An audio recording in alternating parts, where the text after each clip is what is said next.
Edith, I heard my kindergarten teacher, Miss Lynn, call out. I sat there in silence without saying here because I did not recognize the name. I was sitting in my mom's lap, fidgeting with her rings because I refused to go into this classroom alone. I was starting a brand new school. I didn't know anyone. As I was sitting there with my mom, she told me that the teacher was calling my name. I was confused. I had gone into kindergarten not knowing much English, therefore I had never heard my American name. My whole life, up to this day, I had been primarily surrounded by Spanish speakers who called me Edith. For the first couple of months, I did not let my peers or my teachers call me Edith.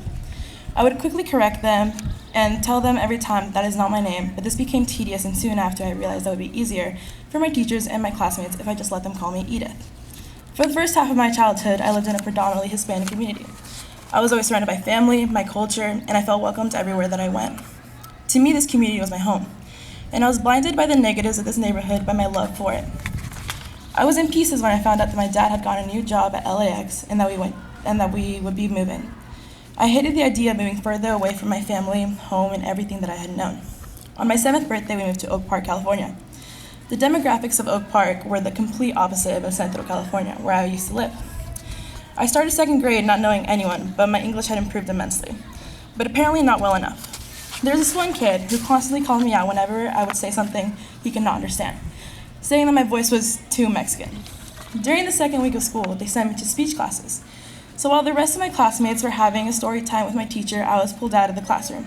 I was put into this class because they believed that my accent made it hard for my peers to understand me.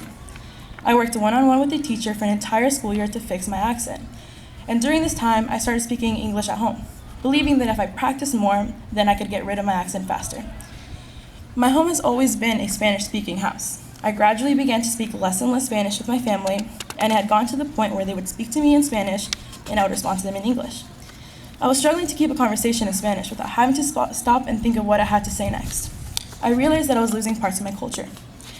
I go down to Mexico and visit my grandparents and extended family as often as I can. They have little to no understanding of English, and I caught myself trying to speak to them in English. I was losing touch with my family all because I was letting others tell me how to live. After this, I made it a priority to talk as much Spanish as I can at home so that I never have to feel like that again. I was living my life by accommodating others' opinions instead of my own. I had not noticed that I was losing pieces of my identity for others' benefits.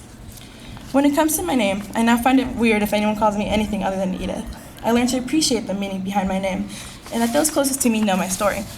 Edith is a part of me that I keep close to my heart. At first, I was infuriated by the fact that I had to assimilate my name, but I now see it as an extra layer that makes me me. So this I believe.